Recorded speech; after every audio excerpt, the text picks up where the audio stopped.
Welcome to the AlphaMind Podcast, hosted by Stephen Goldstein and Mark Randall. Before we head into this week's podcast, a quick thank you to our long-term podcast partner, the Society of Technical Analysts, the STA, who provide outstanding educational services and support services for people across the world of trading. Amongst their many outstanding services, the STA offer their brilliant home study course in technical analysis. This course is offered to listeners of the AlphaMind Podcast at a discount. You can find out more about this discount by going to our website, alpha-mind.net. The home study course has been put together by many of the world's leading technical analysts exclusively for the Society of Technical Analysts and takes you into a far deeper understanding of what technical analysis is and how to apply it effectively. Now, on with this week's podcast. Well, welcome to this week's AlphaMind Podcast, and now for something slightly different to our usual sort of format, because Steve and I have got things to talk about. Normally when we get together we can't stop, so we thought let's turn it, and we were prepping for something earlier, and we got carried away in the conversation. We just thought we just need to record this, so we're just going to record this, and this is here we are. So welcome to our show, and welcome Mr. Goldstein to the room, to our studio, and we want to go along the route of just understanding this thing about coaching, because as performance coaches we both have sort of fairly extensive portfolios of clients, and actually what comes at us as the initial question, the initial inquiry, is often not the pathway that evolves from our work. And often it's something much bigger, much more purposeful. Perhaps it's got to do with someone's life. Ultimately, it feeds through to how they trade, and they all have a better trading experience as a result. But we want to dip into that, some of the commonalities. Stephen, I'll position that with you first as a question. So if you look at your sort of clients, particularly those that have been with you for quite a while, that initial conversation would not be where you've ended up in terms of coaching, probably for all of them.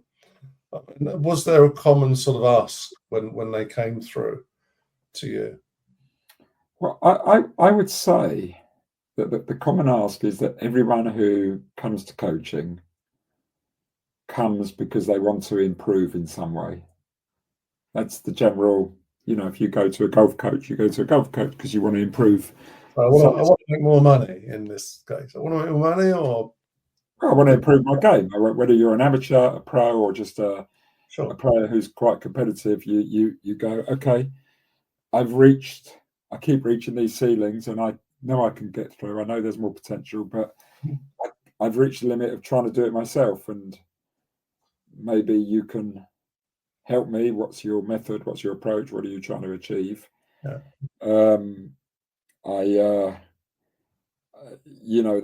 That's the general consensus. Very rarely, in fact, almost never now, that someone goes, I'm broken and I need fixing. And I hate that. I always say to me, no one's broken. We can sometimes feel like it, but we're just struggling to go forward, to go past where we are. And it might be that someone's taken a wrong turn in the past. What I mean by that, and apologies for over flogging some of the metaphors we use, but I recently had a friend who's a really good golfer.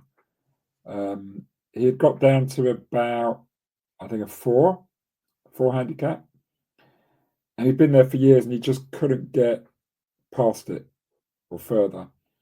So he went to a very good golf coach that was recommended to him, and he looked at his game before he decided whether to take him on as a client, because he wanted to be really honest with him. And he said, look, if I'm really honest, I can see why you're not getting any further. You've kind of incubated a lot of bad habits that's limiting how far you can take your game. And in a way, I think you'll have to go backwards in order to go forwards. We'll have to, I suppose, try and get, your grip's going to be different, your swing's going to be different, or your stance, or some aspect of the way you play the game. And that's going to probably take you back several degrees in terms of handicap for a while. And you'd have to accept that. And then you can start moving forward and eventually you then have the potential to get past where you were. So I don't know how far he said to go back. It might have been as much as 7 strokes, he estimated. So going back to a kind of 11-ish, 10 or 11. Oh, it feels like a disaster on the course. But part of me says, was 4 always good enough? I don't know what he wanted. He just was someone who was very professional. He was just a casual. He played for 30, 40 years and played regularly and just was getting frustrated that golfing community is saying, I want to be a 4 handicap. This is a guy who's very good, good at school, very competitive naturally. He didn't believe he could get to scratch, but you know what it's like. Going from a 4 to a 3 is like going from I suppose a 28 to a 20. Okay, as you get to those low numbers, it becomes much harder. It's difficult. And I question if you've been playing golf for 40 years, I'd be bloody happy with just 4 handicap and the extra work. 4's good enough for me. It's interesting. I mean, I don't know whether he ever thought he could get to scratch, but if he could get to 1 or 2 or even a 3, and you know what that means. That means a significant improvement at that level. Okay, then that's what you're trying to do. But he kind of, so it's using a coach in that way rather than saying he's broken. The coach looking at how he's playing the game and his coach, which is different to what we do because we don't get that. I don't believe we get that chance. So in the training world, do you think people understand what can be improved? It's not so much what can be improved, because often people say to me, and I'd be interested to hear what you think about this when they come to you, where they say, I've got this that's wrong, this that I keep doing, this aspect, and I'm too much this, and I'm not enough this. And I normally like to say, well, those are symptoms. Often they think, can we just address each of those? And I say, no, that's not the issue. That's really just the presentation of the issue. If we're going to go deeper into this, we need to go deeper into who you are, what your process is to understand it. Anyway, I've got to look at what you do. And that comes through the conversations that we have and the answers they give to it. And quite often I'll find that there's something deeper in how they are, how they're being, or whether there's a belief they've adopted or an approach they've adopted that is no longer valid for them. Or whether they've just not shifted. The market goes through multiple cycles and they're still trying to exist in the last cycle. So we don't know what it is, but we explore what's going deeper inside. That's what I believe. I find that people come with a very light understanding of the ecosystem they sit within. Yes. And they've not looked at that deeply enough to appreciate their position in the space that they operate in. They also have. Can you expand on that? I'm thinking of the audience here. So they just come into trading with a view that it's just all about buying and selling and trading a product rather than in terms of what product they're trading, how they're trading it, what relationships they have, where they get their information from, how they're classifying that information, what process do they have around the various aspects of trading. They've not looked at that as a whole, as a holistic sort of piece that sits around them in the middle. And the exercise I do, I said, get a piece of paper with your name in the middle and start to map out the critical ingredients that make up your world. And, do that once, go for a walk, come back, do it again, and do it over several weeks. And what evolves is a far more complicated picture than they'd originally realized. And also within that picture, I then start to get them to qualify, well, what are the good bits and what are the bits that are getting in your way? Because some of those bits are pro your performance, and some of those bits might be very weakly described and are actually holding you back. Some of them might be an absolute waste of time, and yet through habit, you've gone into that direction and they're just part of your norm. And actually the exercise of it's a bit like spring cleaning, really, but kind of understanding your world and going, that's valuable, I want to keep it. That should be valuable, but for some reason it's 3 out of 10. I need to get that up because I think that's more valuable than what I was historically sort of subscribed to. And I think that going through that process of understanding your world has to be one of the early starting points in the conversation. And then to actually understand where edge lies. Do you have an edge? What's your USP of how you trade, and are you using this world effectively? And I think many people don't, because they've not defined what that world looks like. I want to ask you a question there, because you've brought up something for me. I think you're right. This is really important. This is, I think, instrumental in both our processes here, and what helps people. The spring cleaning example is really interesting, because I'm going to just sort of continue on that line for a little bit. I've often said that this whole process of coaching is a little bit like shining an ultraviolet light on everything you do, and suddenly you see dirt patches that you didn't see before. Like the illumination process highlights stuff. Yeah, exactly. So what you're describing is the starting point. And I think this is where coaching is really powerful. It starts with that. But then as you go deeper and deeper and deeper, new stuff gets thrown up and new light gets shown on that. Yeah. So it starts with you, and then it goes out. What's your world like? Who's your stakeholders? If you're working from home and it's your wife and she's getting antsy that at the moment your process is not producing any P&L yet or income that's sustainable, that's going to affect you. Absolutely. In a massive way. Exactly. So this is why, I always ask, if you're working from home, how long are your resources to continue this?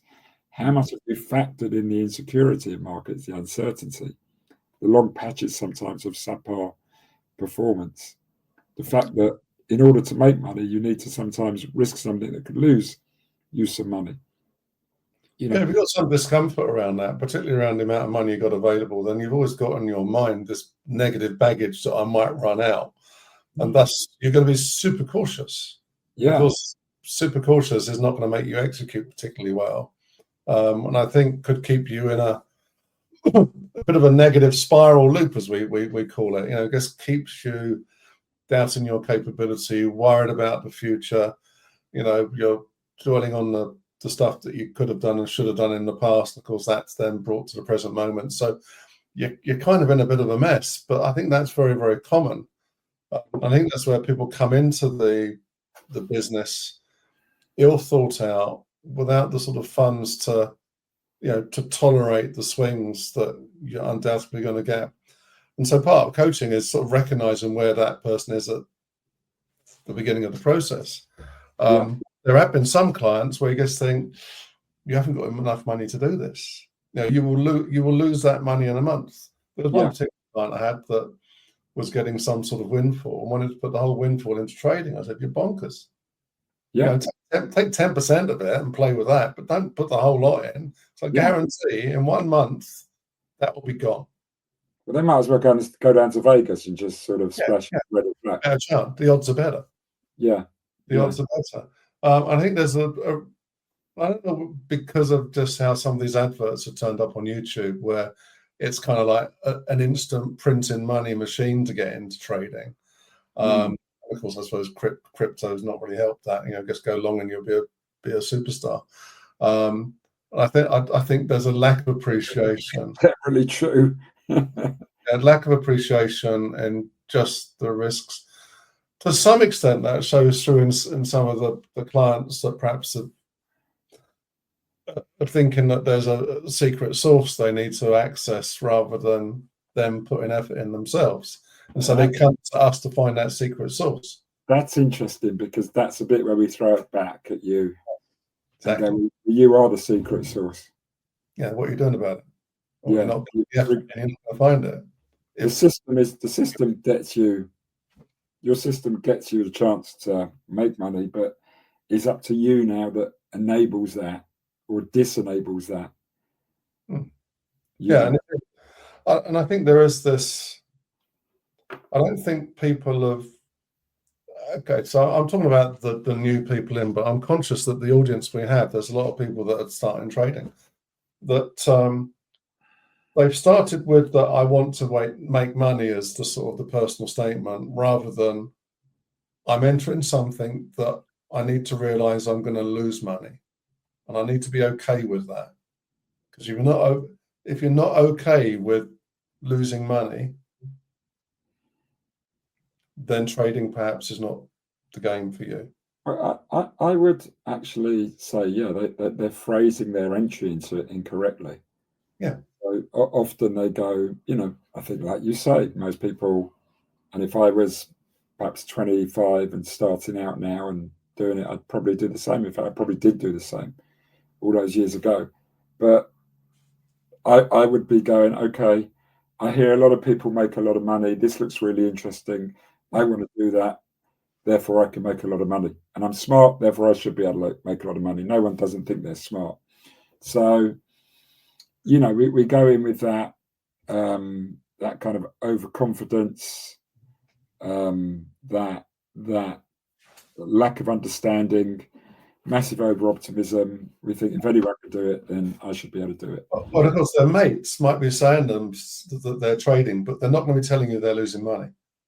No, but absolutely not. But actually, what you get is you get a lot of people get into a bandwagon because there's times where nearly everyone you is buying a lot of money because they're all doing something like crypto's going up or small caps are going up or everyone's trading. Let's buy it, and we all get. I even got sucked into that with back in the 80s with the small stocks and the those they weren't called IPOs in those days, but the IPOs, the new issues. Everyone was buying them. Everyone was making money. So everyone gets caught in that in the early days, pretty much. Yeah, the carpet wagon stuff.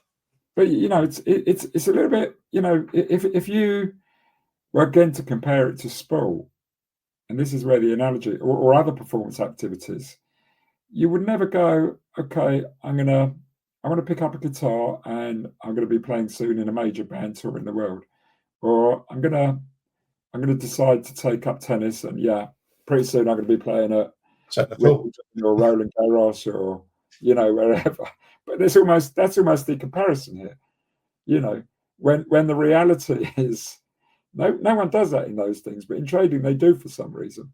Really you should state, well, my intent is I want to learn how to trade and become a good trader. I want to understand what the job involves. It looks complex. And if I can do all of these and build a system that helps or adopt a system and then apply it in a way that generates decent returns and can keep doing that over time, then I can make a lot of money. So now you're talking about starting with an intent and a vision, or a vision and an intent, rather than just some sort of crazy goal, which is never going to happen. I want to turn £10,000 into £1 million pretty quickly as a trader. Yeah. I'd imagine there's a few people out there thinking that way. You also hear that in the professional world. You hear a lot of people saying, and we tend to see it in the world of either analysts trying to become portfolio managers at hedge funds or sell-side traders trying to become PMs at hedge funds, which is really the big leap usually to the potential to make really big money, where somebody will give you a whole load of capital to trade. So you almost do have it in the professional world as well, where people just jump from one ecosystem to the other without any understanding of that new ecosystem, the different pressures and different realities. Well, that's where coaching can help. We do coach people like that do make that transition effectively. But they do need that the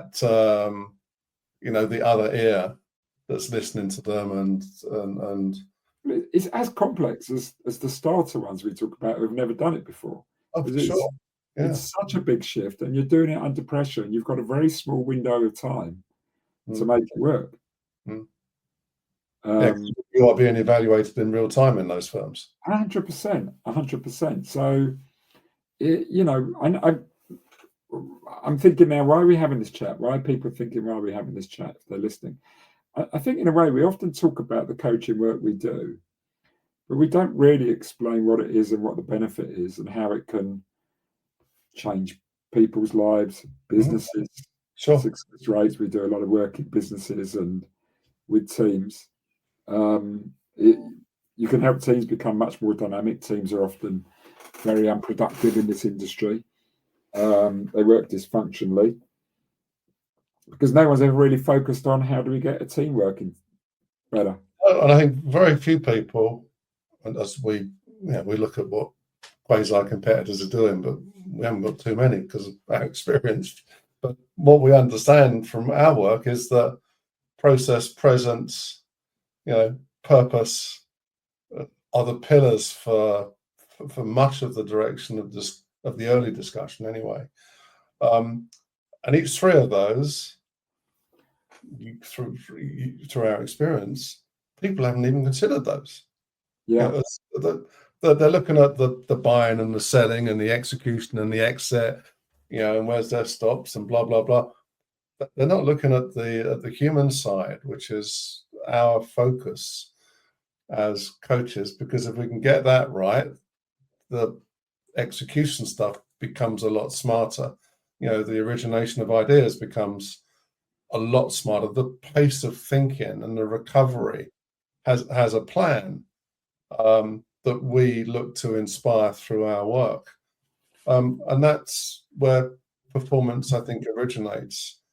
I think if you're early into this world, getting those things right as part of your foundation, I think essential, because we didn't have that when we both started in the 70s and 80s. But if we would have had, the world has moved on a lot. When we started in the 70s and 80s, just showing the audience listening now our age, and if they could see us now, they see there's not an awful lot of hair there. Listen, what is grey and tufty. But we've survived and thrived, so must have been doing something right. If we go back to the other performance activities in those days, they were generally very amateur as well. Not Yes. The performers themselves weren't brilliant; they were incredible. The heroes of our time. Jack Nicklaus, Gary Player. Yeah. Muhammad Ali, George Foreman, John McEnroe, Bill Borg, Ilia Nastasi, they were all greats in their own right. But the industries they were in, the sports or the music industries they were in, were very much, you made it on your own there. There wasn't much coaching. There might be a trainer, a physical trainer, someone who was there to guide you a bit. Okay, but really, you were very talented. You did it on your own. You practiced a lot. You played a lot. I suppose there was, in a way, maybe even more flair in those days because there was no one to tell them you can't do that.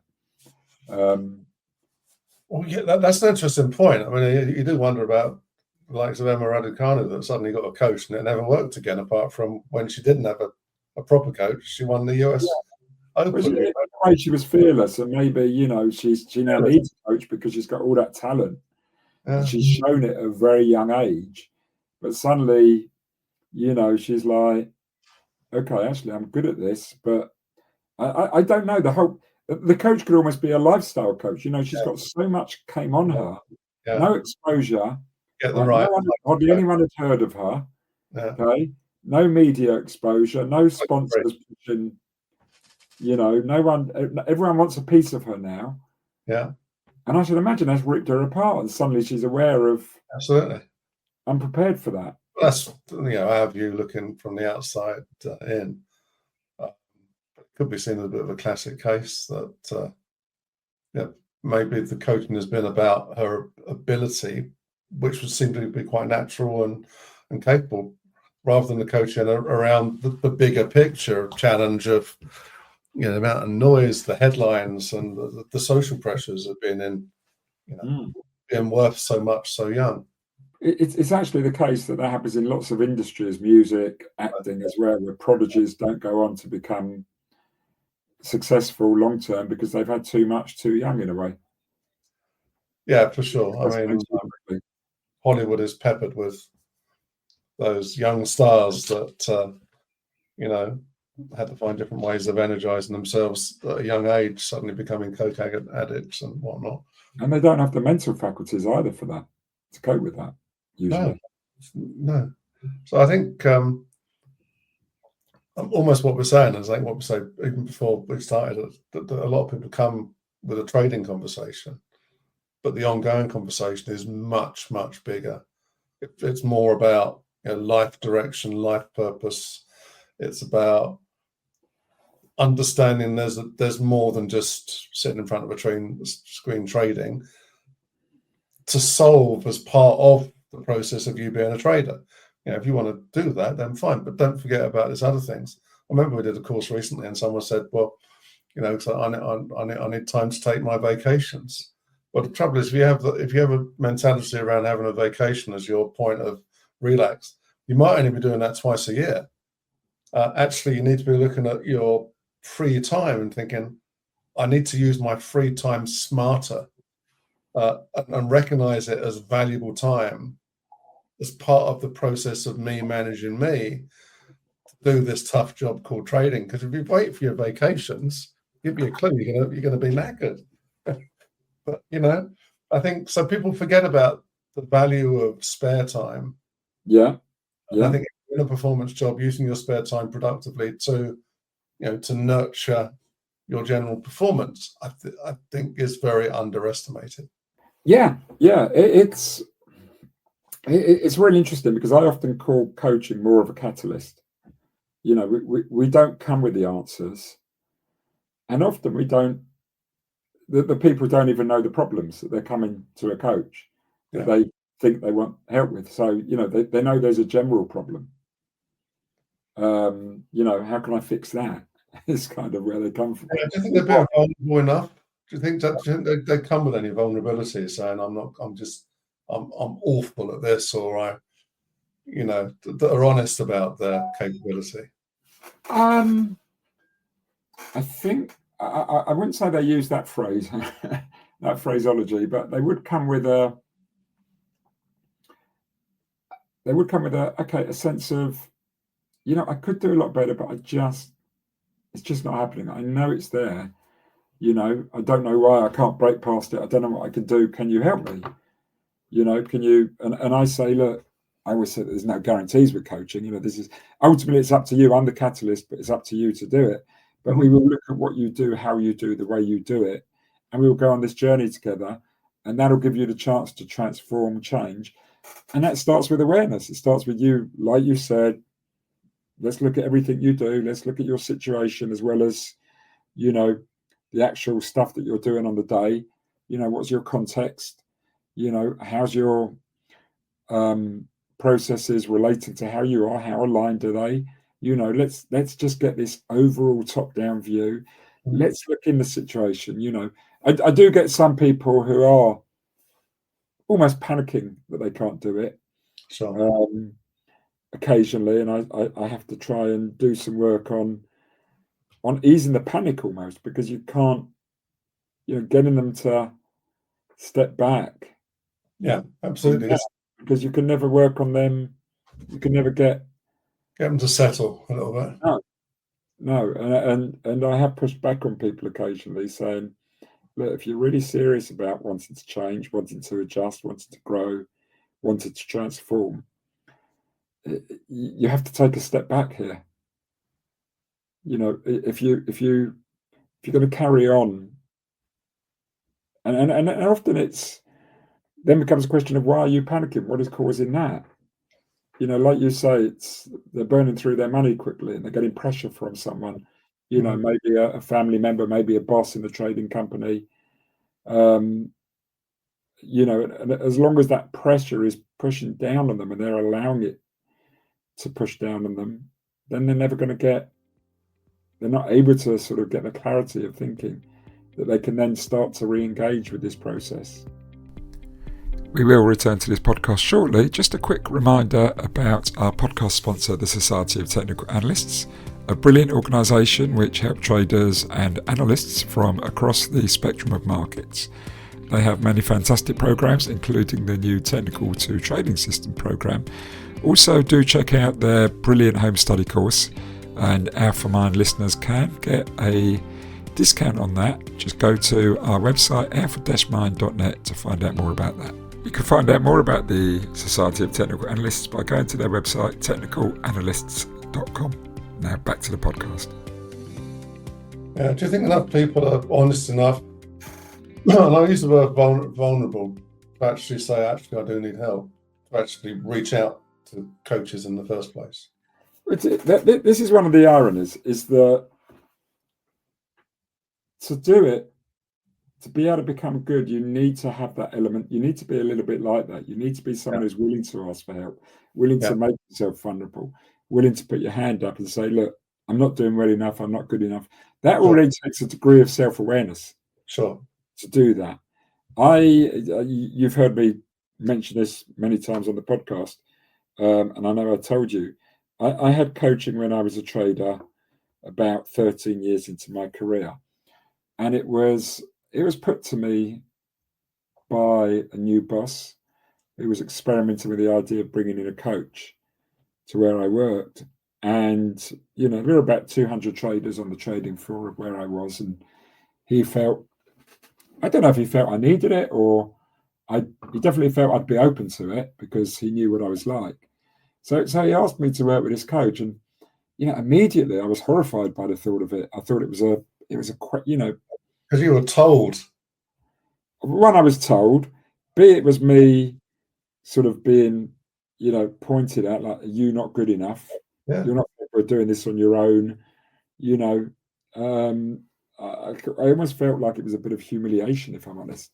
Yes. At the time. And I immediately pushed back.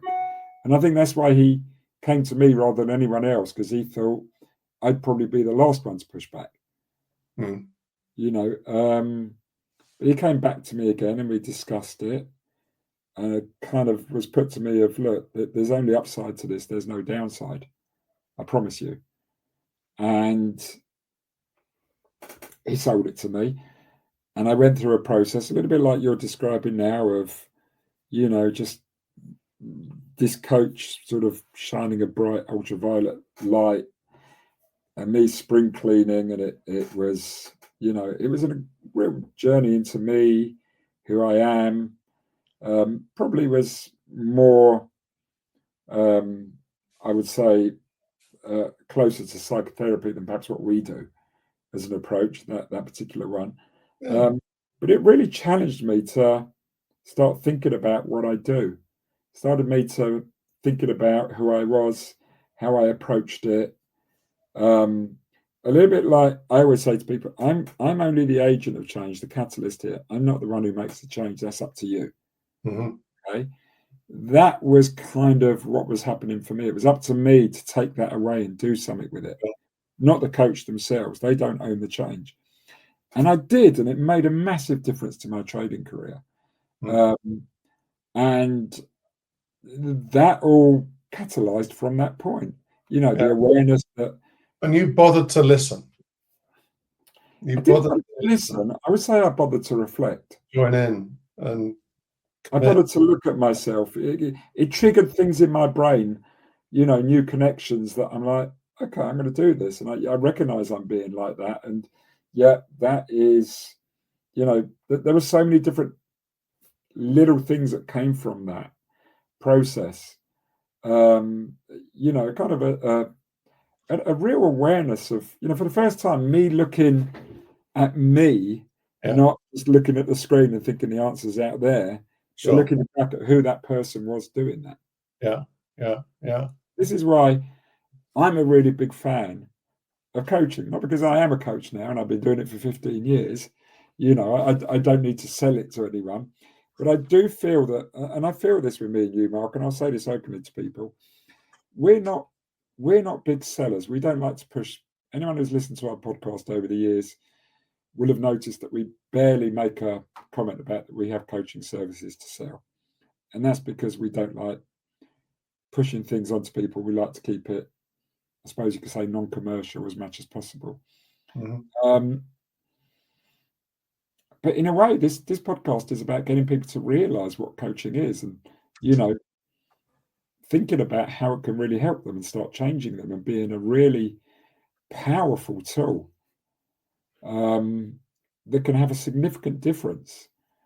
And it's not cheap, but it's not overly expensive either. No, and it needs to be the right people. I mean, Yeah. There are a few right people in the space. There aren't many. We've had a few of them on the podcast, we're glad to say, over the years. Yeah. There are many people who call themselves coaches, but I'm not altogether convinced they are. That they're, for example, if I don't want to dismiss anyone, but if you're under 30, you haven't lived long enough and experienced enough, in my opinion, to be a coach to someone. Been in the market 5 years doesn't tick any boxes for me. No. But life as well. You got to take the knocks, take the hits, have the trauma.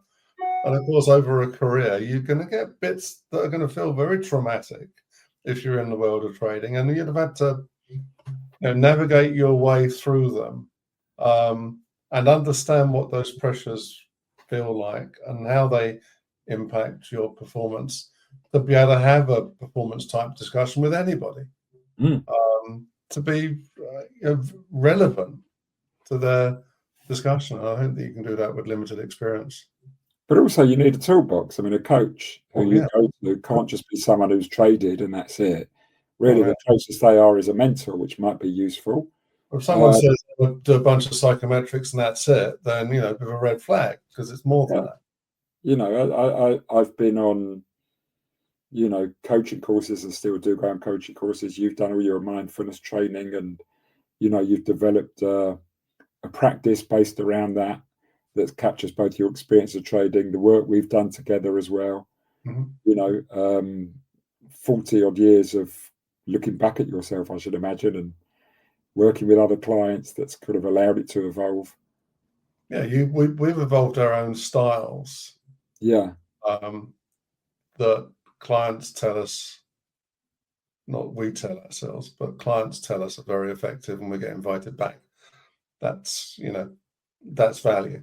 That's value. So, we don't like selling ourselves, but we do like it when someone else talks a story about us and how we've changed them in a positive way. Some very big clients. So, so coaching perhaps isn't for everybody, but actually it should be, if you're in this space, to at least consider that if you want the best chance, you need to invest in yourself as part of that process. Oh yeah, absolutely. I mean, it's it's such a there can be no downside to it. Your first loss, probably. But sometimes I do think people who are too young aren't ready for coaching. What I mean by that is, I think for the first 2 or 3 years, you need to really learn the basics and fundamentals of trading. Get your base sorted out. Get your experience under your belt. Learn system and technique more than the stuff that I believe we're doing. Okay. I'd actually encourage them to, if they're listening and thinking, well, how do I do that? Join the Society of Technical Analysts for a start.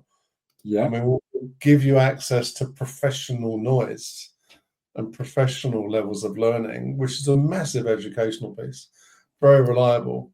And of course, they've got multiple courses, including ours, of course, and we can get people discount using AlphaMind as a word to get a good discount off of the courses. But you need to just get your source sorted out, because I think there's a temptation of thinking, I just go out and do it on YouTube, but there's some debatable stuff out there that we've seen, and there's a lot that we wouldn't trust. So you need to go to a source that's reliable, trustworthy, that's got a reputation in the market space at the professional level as well as the retail level. And of course, the Society of Technical Analysis has got both of those. Yeah, and also think about how you would use coaching.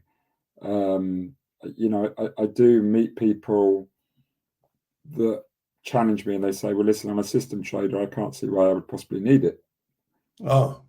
And then I say to them, well, hang on a minute. do you execute your system perfectly? And they say, no, I always mess up. I don't take the signals. I don't. So, well, there you have it. You've answered the question yourself. Yes, you need it. Why are you not taking signals? What is going on there? Is the system right for you? Is the system aligned to who you are? How It's did the you, product right? Yeah, you know, exactly. I am sure there's certain people for whom it's not needed, so Narinder Singh, for example, who we spoke about once on the podcast, he had incredible trader. I think he had Asperger's. You can't really coach some people who've got some of those learning difficulties, and he did brilliantly on his own without having to need to, I mean, learning difficulty perhaps is the wrong word. I mean, I hate that word, but I'm just using it because that's the common parlance. Think differently, and that's an advantage. Yeah. I mean, they do think differently.